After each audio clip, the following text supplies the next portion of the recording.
This is one of the greatest mysteries in European history. A puzzle dating back more than 2,000 years, which researchers and archaeologists are tirelessly trying to solve. So who were these Celtic warriors? Actually, we're not really sure. The Celts dominated vast swaths of Europe for almost 5 centuries. From the British Isles all the way east to the borders of Ukraine. So it was a huge territory. A once powerful people whose reputation has been warped by time, transforming them into brutal, often slightly foolish warriors. This is the image we have of these Celtic warriors. Fierce, impetuous, powerful, barbaric. There's a tendency to portray the barbaric Celt as a boogeyman. Despite the Celts' often unflattering image, their civilization may have been one of the most advanced of its time. There is an assumption that we are dealing with peoples inferior to the great Greek and Roman civilizations. But that's a cliché. From the design of complex defense systems to the construction of thriving cities. It starts to tell us about the beginnings of a new way of life that we hadn't seen previously in prehistoric Europe. From accumulating extraordinary wealth to producing monumental architecture. Calculation, geometry. It's obvious that there were engineers at work. These were not primitive people who simply tried things without seeing them through. They developed new combat techniques and devised advanced weapons. We are dealing with a level of technology that was clearly superior to that of their Roman contemporaries. It really was the best of the best. Throughout Europe, the Celts were Iron Age inventors and engineers par excellence. Before disappearing, crushed by the Romans in gigantic conflicts like the Battle of Alesia. For the Celts, it was a bit like the last battle for their freedom. So who were the Celts really? What did they contribute to human knowledge? And how are archaeologists debunking the stereotype of the savage, lawless warrior? Now, through never-before-seen computer-generated images and analysis by leading experts, we're about to dive 2,000 years into the past. From France to Switzerland, via Germany and Austria, we'll investigate the mysterious, misjudged civilization of the Celtic warriors.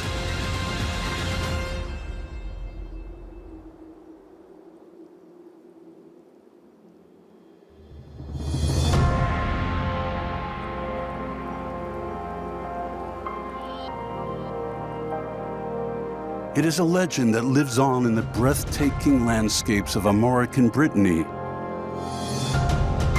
Wales, Cornwall, and parts of Scotland and Ireland.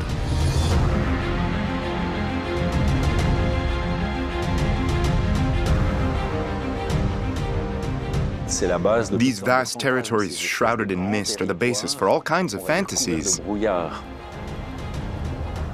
The landscapes have been traditionally viewed as wild, as romantic, as desolate places far from the sort of centers of modern civilization. So that's contributed to this idea of the kind of romantic Celt as a sort of misty warrior figure on the fringes of society. The Atlantic Ocean, pastures, green meadows, Celtic music. That's what we associate with the term Celtic today. But it was quite different in ancient times.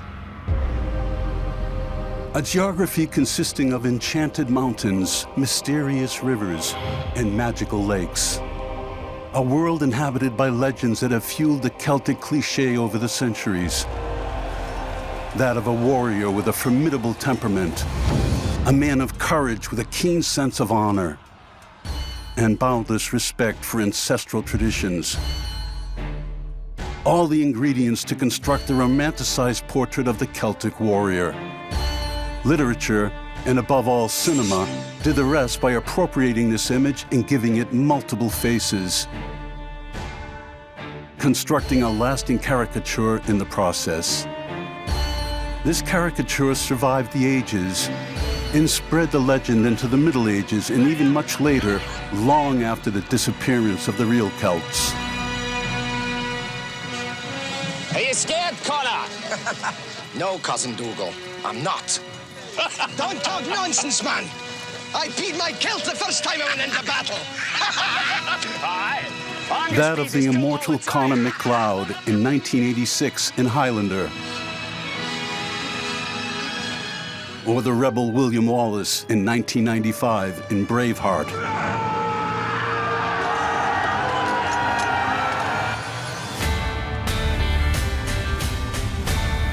Each time, the Celtic warrior verges on caricature.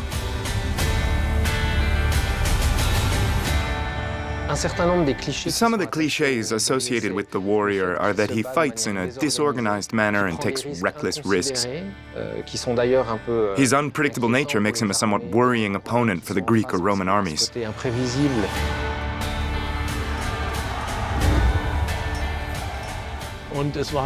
We can imagine the archetypal Celtic warrior, the lone fighter, the sword fighter, who went into battle virtually naked, wearing only a neck ring, and who did not fear death. An uncompromising portrait, just like the Gaul we all know. He belongs to the multitude of Celtic peoples who occupied Western Europe in the Iron Age. The Gauls were Celts who lived in a territory encompassing France, Belgium, Germany, northern Italy, and present-day Switzerland. The most well-known among them is a hero who has become famous the world over. He lived in Armorica. His name is also that of the world's best-selling comic book. Asterix is a stereotypical warrior.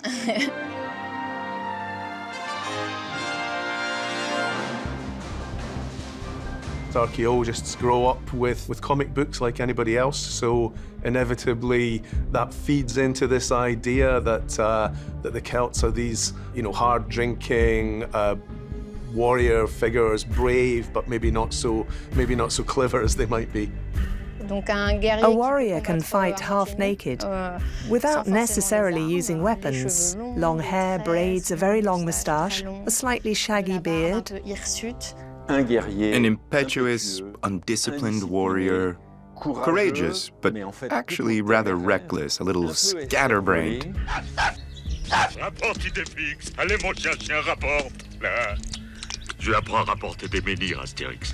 Comme ça, il pourra m'aider dans mon travail. Loud, barbaric, combative, boastful, etc.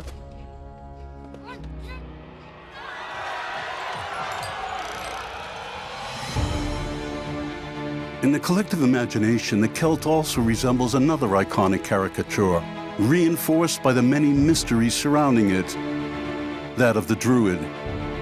The old sage, hermit, and friend of the forest and animals. We all know several. Their names are Merlin the Magician, Getafix. Parmi les jeunes druides de Gaule, je choisirai celui à qui j'enseignerai la recette de la potion magique et qui deviendra le nouveau druide du village.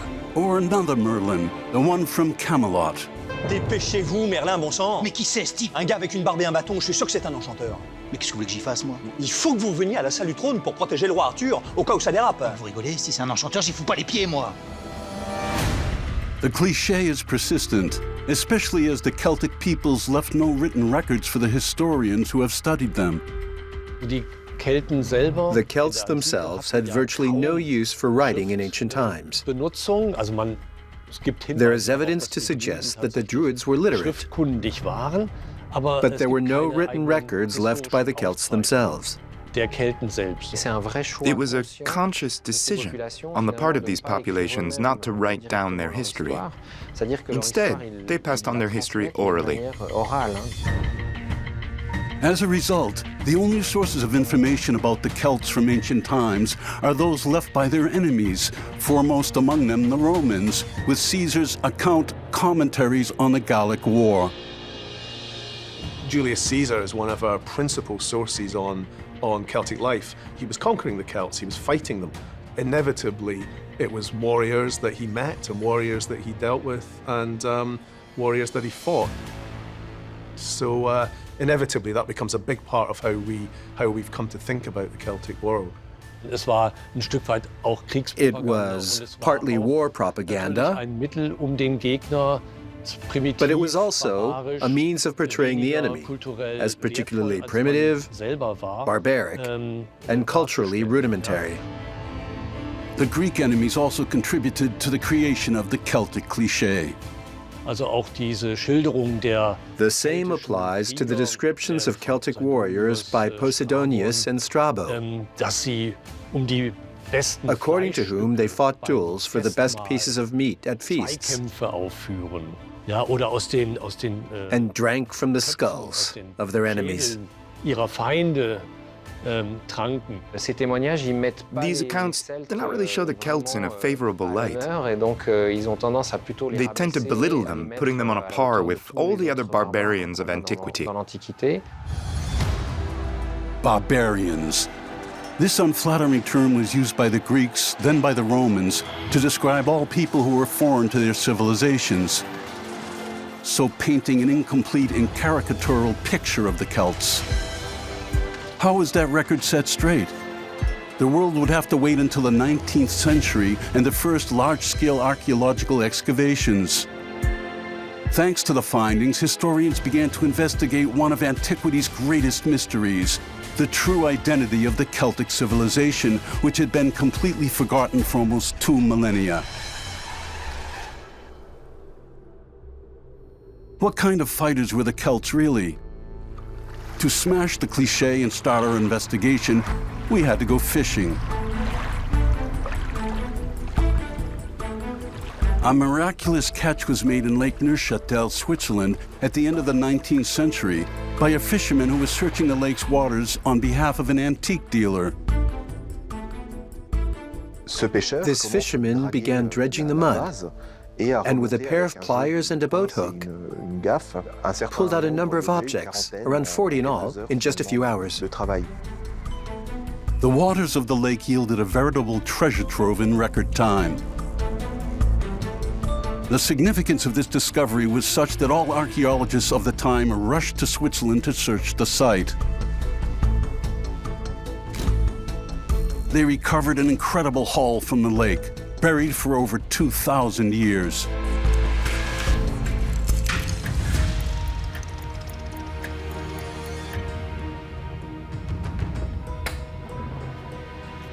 What was found at the Tène site? A huge number of metal artifacts, mainly iron, most of which were weapons. There were several hundred swords, spears, shields.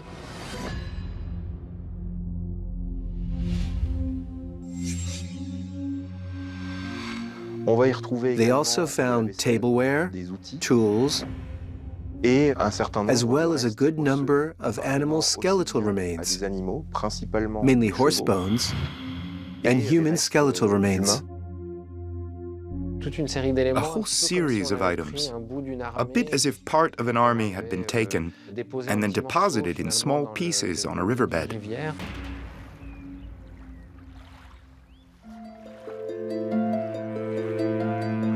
After several decades of excavation, this exceptional archaeological site became the most important ever discovered in Switzerland. These artifacts would still be the envy of professional archaeologists today. In the course of your career, you might not find as many in such good condition. In fact, you hardly ever find any.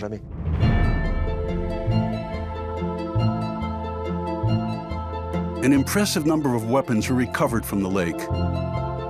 And much to everyone's surprise, most of them are in perfect condition. At La Tène, the objects are extraordinarily well preserved.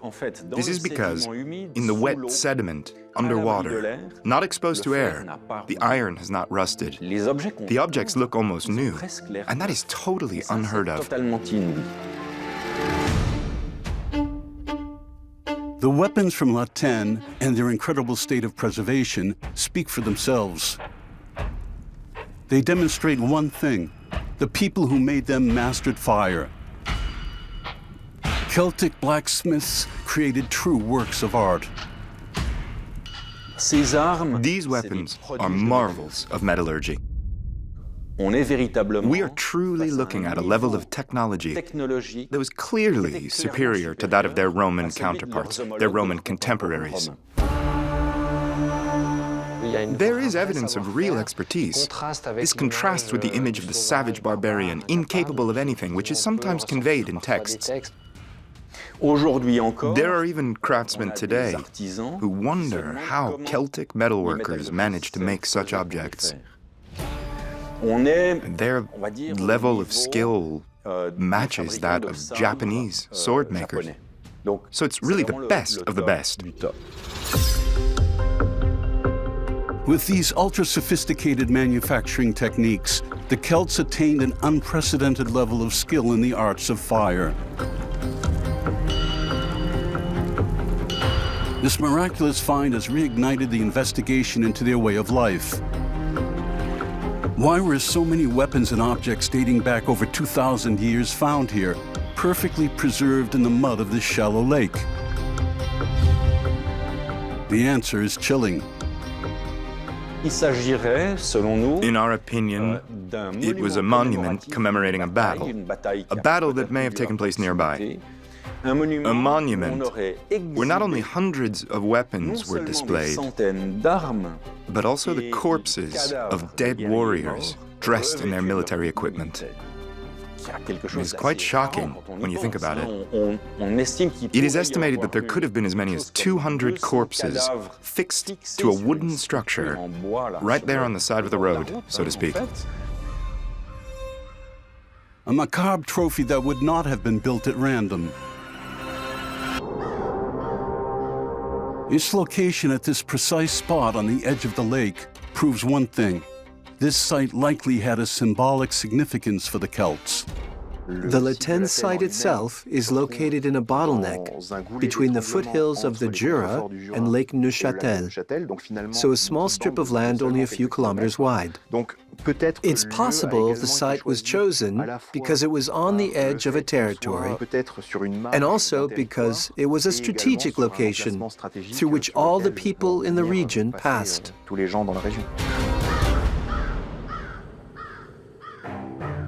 A monument consisting of a veritable arsenal made with high-tech materials. Spears weighing just 1 kilogram, swords in their sheaths weighing barely 600 grams, and protective shields weighing no more than 5 kilograms. Whether on foot or on horseback, the Celtic warrior was therefore equipped with an arsenal of extremely light and maneuverable weapons. The weapons discovered here give us a more accurate picture of the Celtic warrior and his combat equipment. These weapons were designed to ensure flexibility in combat. In fact, there is a form of agility as well as a need, if you like, for reach. It allows him to have a very fluid, very light, very dynamic fighting style. The scabbard, which is a metal sheath, is what specialists refer to as the launch pad for the sword.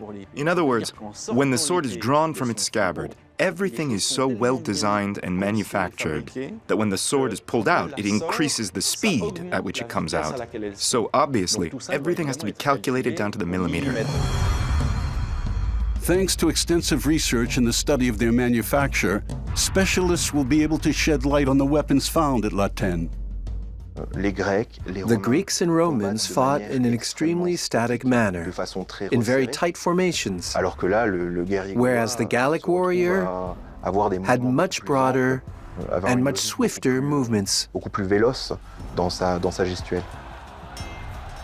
It wasn't chaotic, it wasn't random, it wasn't simply people, rushing at the enemy with no real plan. It was simply a different way of doing things. It was a different military tradition that put perhaps more emphasis on the personal prowess of the individual warrior rather than the massed ranks of paid soldiers. Thanks to this combat tactic, Celtic warriors were able to resist invaders for several centuries. But this was not the only skill they used to establish their power and wealth throughout Europe.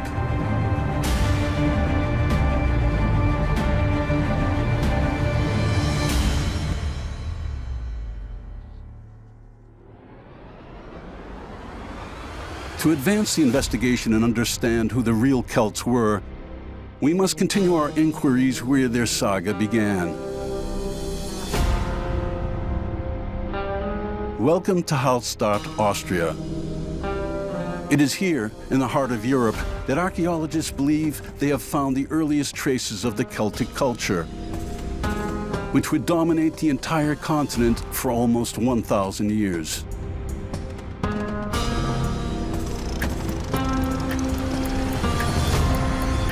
In Hallstatt, on the shores of this steep-sided mountain lake, over 4,000 graves have been excavated since the end of the 19th century.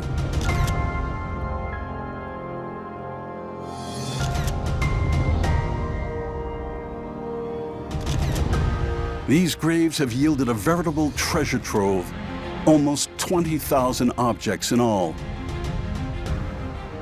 We have many graves with amber beads. We have many graves with exceptional bronze objects from the south. We have graves with ivory from Africa. We have so many exceptional stuff. So normally in Europe we have a small group which is rich in the Iron Ages, and the majority is normal or poor people. Here in Hallstatt it seems nearly the other way around. Many of the people up here are exceptional rich, and only a few poor people have been buried here. Of course, they were certainly not all kings and princes, but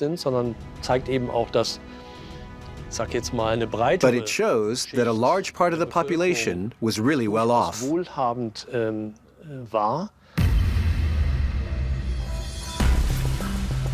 How did these Celtic peoples who lived here 1,000 years before our era become so wealthy and turn this remote Austrian village into one of the richest on the continent? The answer lies deep in the bowels of the mountain, several dozen meters below the surface.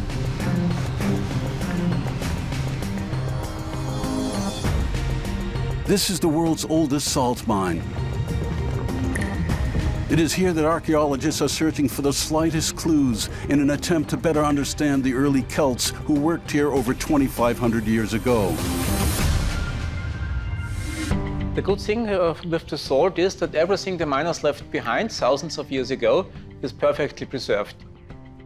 One very specific find we make recently in the prehistoric production waste are human excrements.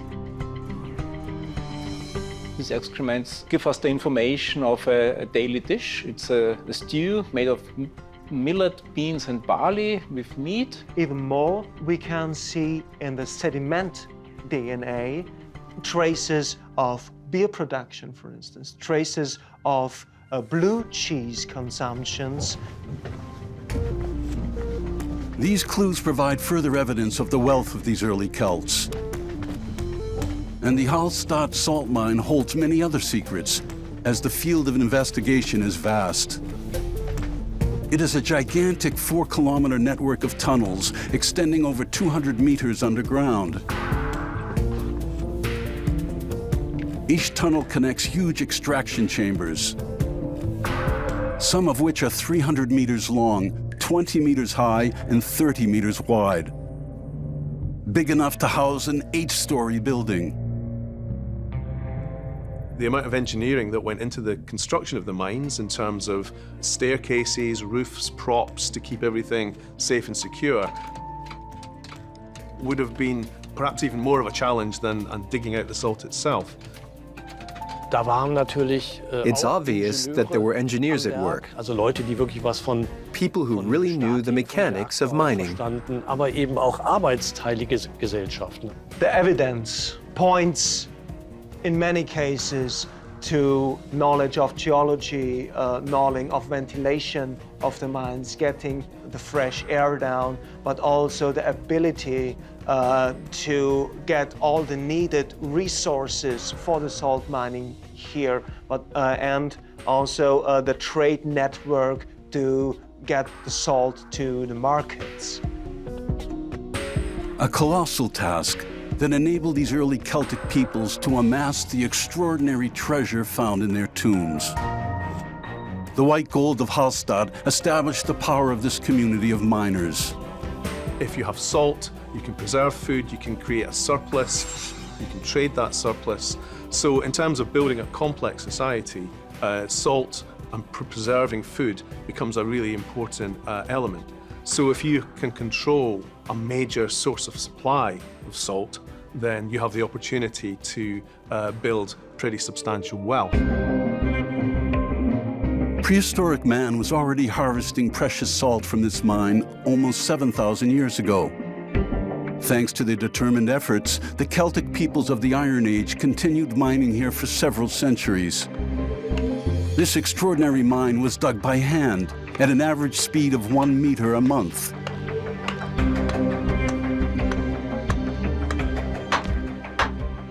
By producing parallel grooves, the rock salt is mined dry with these tools. This is a bronze pick. We got these haftings here made from a branch of a tree. Up here, we got an intentional weakening, so the vibrations are not conducted as strongly on the hands of the working person.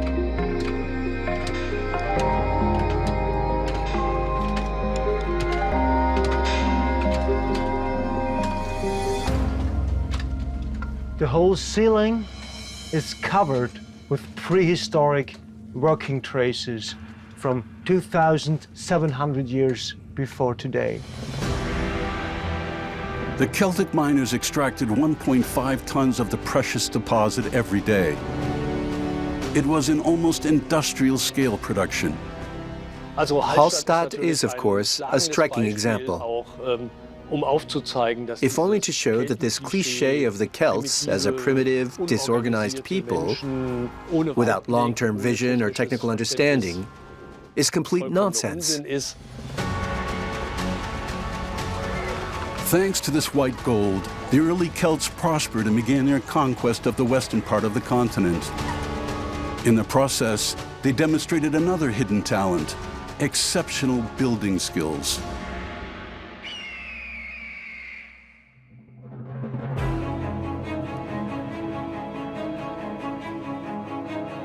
To continue our investigation into the true face of the Celts, we must cross a border and head to Germany and this hilltop on the left bank of the Danube. This is where the very first Celtic city on the European continent is said to have been built 2,700 years ago.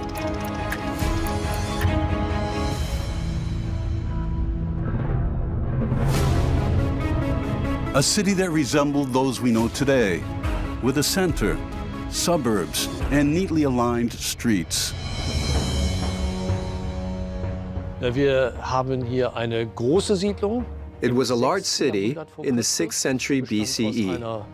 It consisted of a citadel, i.e. a fortified upper town, a lower town, and a suburb, or exterior settlement. It was a conurbation. And then inside, a very well-designed layout, with streets and rectangular arrangements of buildings. The whole settlement covered an area over 100 hectares. That's almost 15 times the size of Paris's largest square, the Place de la Concorde.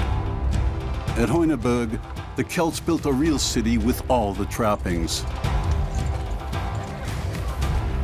For at least part of its life, the Heuneberg was a major center of population, a major political center, and a major economic center.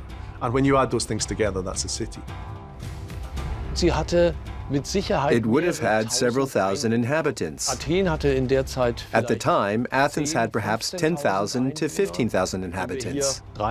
So if Heuneberg had 3,000 to 5,000, it was not a small town, even by Greek standards. It was fairly considerable. Heuneberg was a real city, protected like a fortress by a 3-meter-thick mud brick wall. An imposing 4-meter-high, 750-meter-long defensive wall equipped with watchtowers, a roofed walkway, and 2 entrance gates. The mud brick wall at the Heuneburg is a really significant engineering achievement, particularly in that environment where the materials that are being used are not natural to that environment. To build it, we must envisage an architect, we must envisage skilled engineers, we must envisage a labour force. It's a huge achievement on the part of the Heuneburg community to create this structure. An impressive defensive structure clad with white plaster and therefore visible for miles around. Nothing like it had ever been seen in Central Europe before. Das ist ganz klar. Also, wenn man sich vorstellt, so farmers from the surrounding area and merchants from other Celtic regions who came to the city would have seen this white mud brick wall with watchtowers looming up in front of them. After reaching the foot of the wall, which they had to walk around, they would have looked up and seen these structures. That naturally commanded respect. Anyone sailing up the Danube, for example, would have seen this alien-looking structure. It's a clear statement of the power and the reach of the society that controlled the Heuneburg. An extraordinary achievement built from scratch by the Celts. They were inspired by the great ancient cities that existed at the time, far away around the Mediterranean and in the Near East, such as Athens, Alexandria, and Babylon. But there were no cities like them in Central Europe before Heuneburg. Inside, at the center of this settlement, lived craftsmen and merchants who made and sold their wares here. And it is they who were protected by the fortified mud brick wall. There would not have been noble families here, just merchants and craftsmen. They were the most important thing to protect. With its mud brick defensive wall, Heuneburg was the first fortified city built by the Celts. In the centuries that followed, this type of defensive structure became widespread throughout Europe.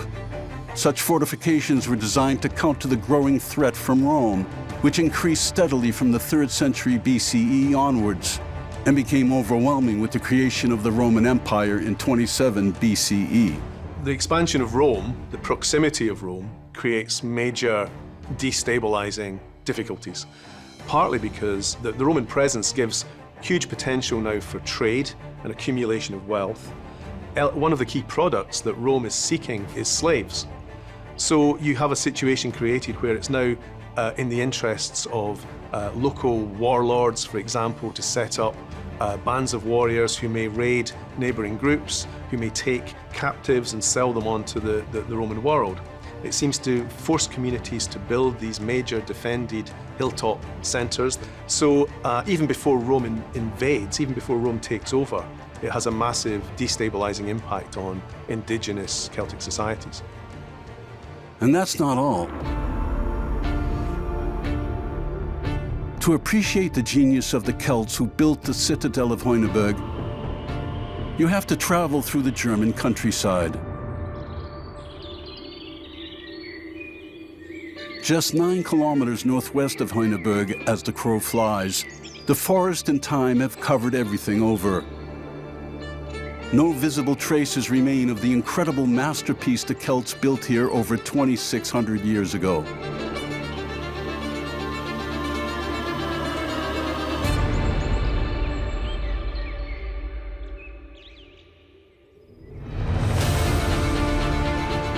This is what the hill looked like in Celtic times. A real tour de force was achieved here. Large-scale earthworks were carried out to level the summit over an area to the size of 2 soccer pitches. Alteberg is a gigantic and mysterious esplanade with impressive dimensions. 340 meters long and 60 meters wide.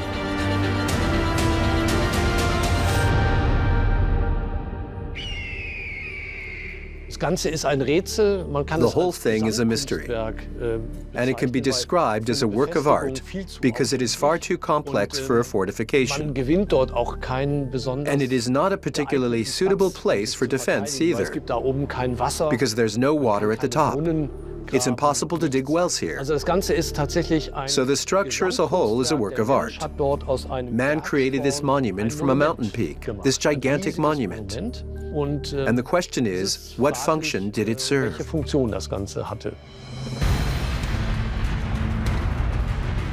Everything was designed to make Altenburg an architectural marvel. Take, for example, the slopes leading to the summit. They were deliberately accentuated by hand to make the site even more imposing.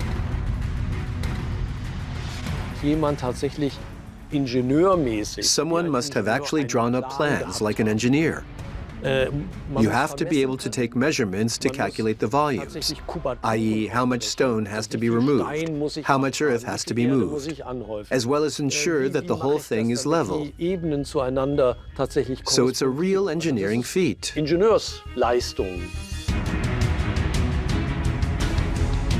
The colossal efforts made here beg the question, what could this gigantic esplanade have been used for? It seems to have been essentially a place for religious or cult activities. So it's dominated by this central pit, which is cut into the rock around about 5 meters deep. And when it was first excavated, there are records of human remains, human skeletons being found within the pit. It is therefore likely that humans and animals were sacrificed here to underground deities. Even today, Altenburg remains an enigma to experts. But one thing is certain. To achieve such an architectural feat, the Celts demonstrated extraordinary expertise. And the following centuries would prove just how capable they were. They mastered the art of building to perfection 500 years later. In this extraordinary landscape, one of the wildest and most sparsely populated in France.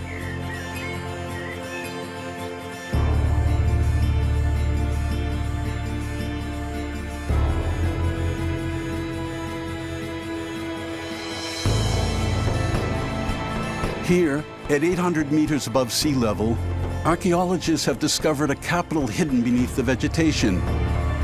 Bibracte, the forgotten Celtic oppidum or hill fort. Oppidum is a Latin word, so it was the Romans who coined the word oppidum, oppida, to describe these Gaulish towns.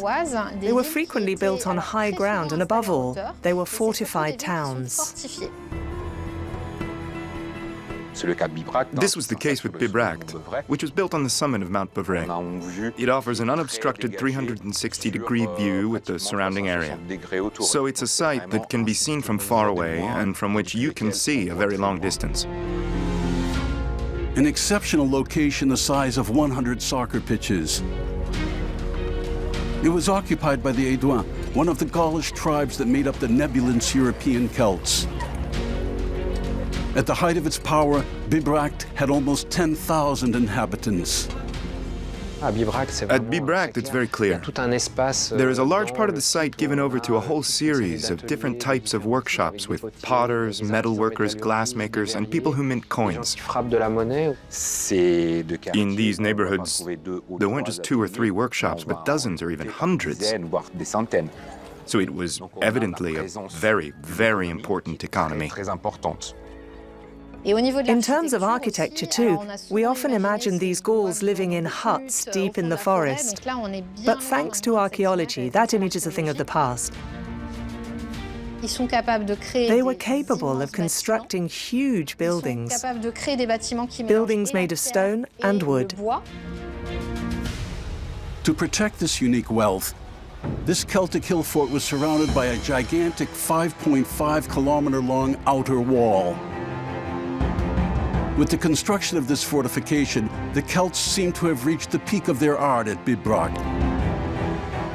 How did they achieve such expertise, which fascinated even their worst enemies? Caesar talks about it a lot. He refers to the Murus Gallicus, or Gallic wall in Latin, which was a rampart that was often very thick, sometimes very high, and was built with both stone and wood. The Murus Gallicus is composed of enormous transverse crossbeams and longitudinal timbers. This cross-shaped structure is then covered with earth, and its outer and inner face is consolidated with rows of stones. The beams are held together by huge nails or iron spikes. The whole structure was remarkably solid and able to withstand the rapid technical advances of the Roman army. Having these reinforcements gives the structure elasticity, which makes it resistant to battering rams and projectiles.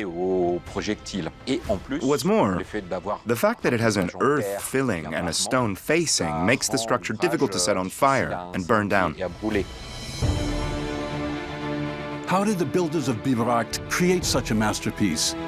Scientists who have been excavating the site for 40 years are still wondering. To build this 5-kilometer-long defensive wall, several dozen hectares of oak forest would have been felled, and a lot of manpower required. So a colossal amount of material had to be recovered, logged in forests several dozen kilometers away, then brought inside the fortifications and up to the top. With these unparalleled logistics, the Celts became masters in the art of managing gigantic construction projects. From Bibracte to Heuneburg and Altenburg, over the centuries they became outstanding architects. And this is, of course, diametrically opposed to the cliché of the barbarian, the uneducated, impulsive Celt, as depicted in more recent written sources. So it shows that we are dealing with a form of civilization as early as the 8th, 7th, and 6th centuries BCE. Once again, this proves that the Celts had many strings to their bow. Even if they mastered the art of war above all others, their combat skills meant they were well armed to resist the invader until the Roman war machine got underway. Rome's conquest of Celtic territories began in the 2nd century BCE, and it did not cease.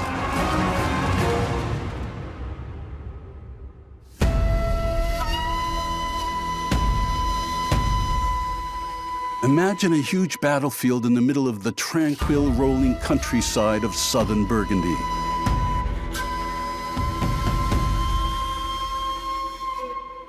It was here, over 2,000 years ago, that one of the bloodiest wars in European history came to an end. The Gallic Wars. The Gallic Wars were a very significant moment for the Celtic world, even though many Celtic peoples had already come under Roman control. 6 years of battles, destruction, entire cities burned and destroyed, whole populations were wiped out. This war actually claimed a huge number of victims on the Gaulish side, with large-scale massacres in particular. Some historians even refer to it as genocide, particularly for the Celts of Belgium. Some historians estimate the death toll at 1 million.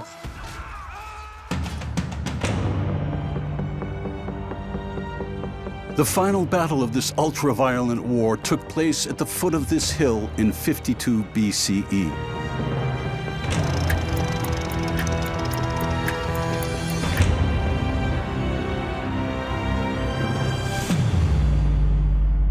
Alesia, a face-off between two names that have marked history. On one side, Julius Caesar, Roman warlord seeking a political career. For his own ambition, in fact for his own career, it was in his best interest to win the Battle of Alesia, because otherwise it would have been difficult for him to return to Rome and retain power. At the time, Gaul was a breadbasket. It was an extremely rich land, a fantastic new conquest for the Roman Empire. And on the other side was Vercingetorix, the leader of the Gauls, the Celtic peoples who refused to accept the Roman invasion of their territory. For the Celts, this battle was a last-ditch attempt to remain free and ensure that the Roman invaders did not deprive them of their freedom.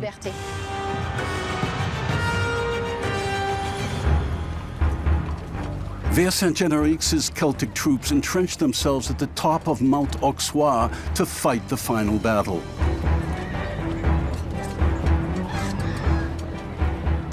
Julius Caesar tells us that there were 80,000 Gallic warriors on the oppidum of Alesia. We have really the largest Gallic army that we see marshaled against Caesar's forces.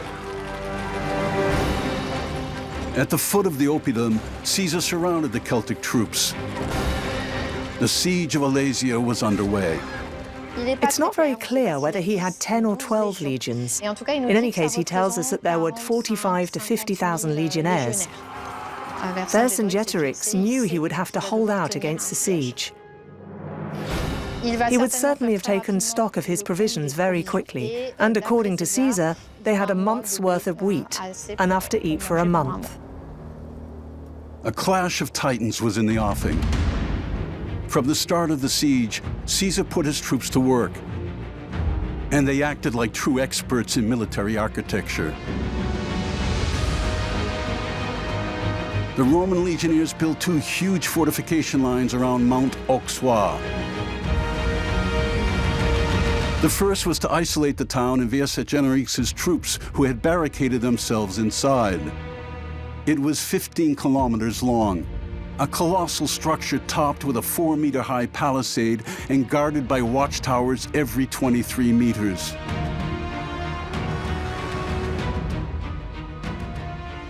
There was a first line all around Alesia, which prevented the Gauls from leaving the oppidum. It was a colossal undertaking for the Romans who built it. All the legionnaires present participated in the construction of these fortifications, night and day. The second fortification line built by the Roman legions was even more impressive.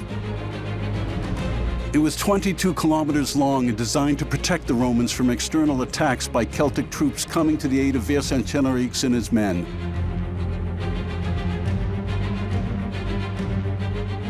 So Caesar effectively had Alesia trapped within this double fortification, an inner bank looking in, an outer bank looking out. And so he was able to direct his forces either against the internal army or the external army and prevent those two armies from joining forces in any effective way.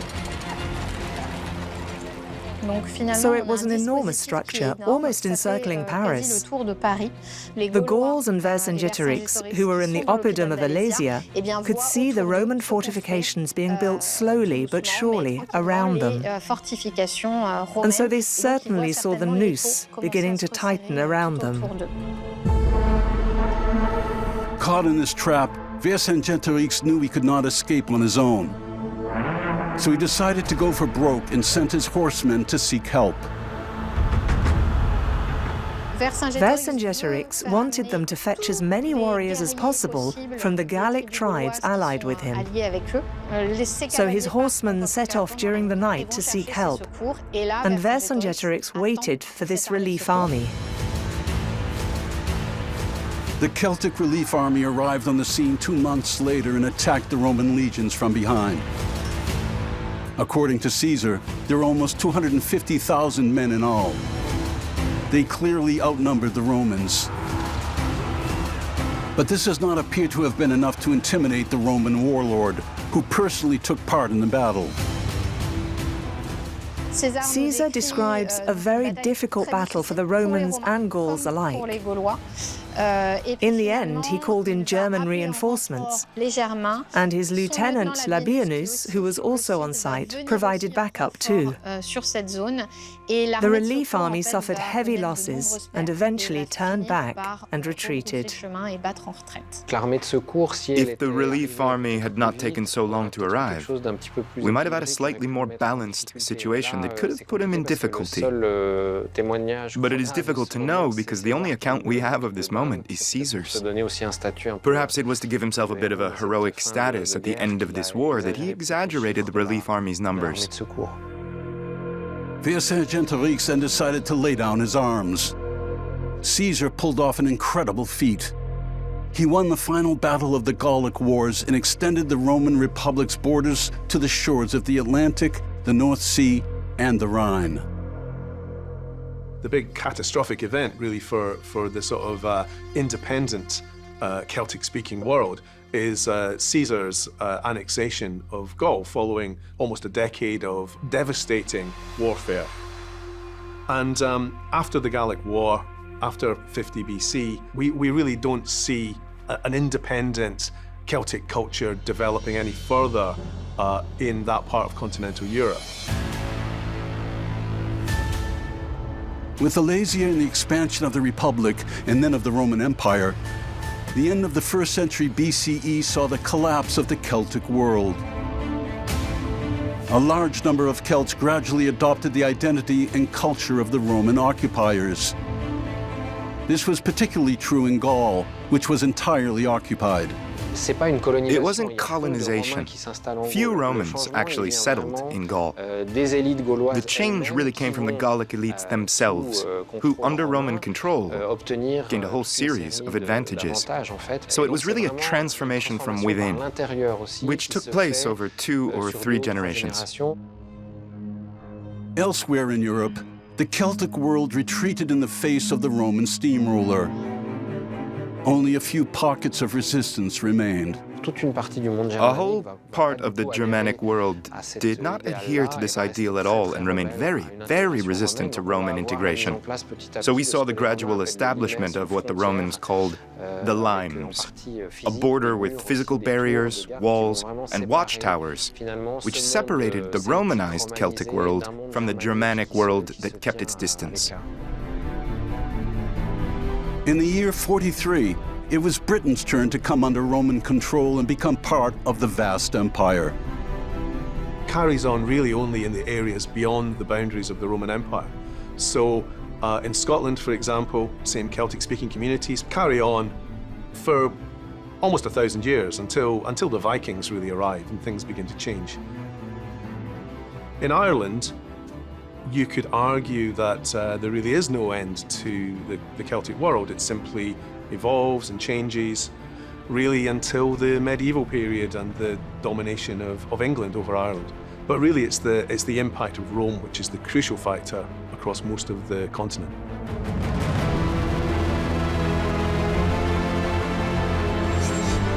Of this great Celtic saga, history would only remember the incredible warrior instinct of these conquering peoples. But for archaeologists, many mysteries remain to be solved for these people to finally emerge from the mists of history.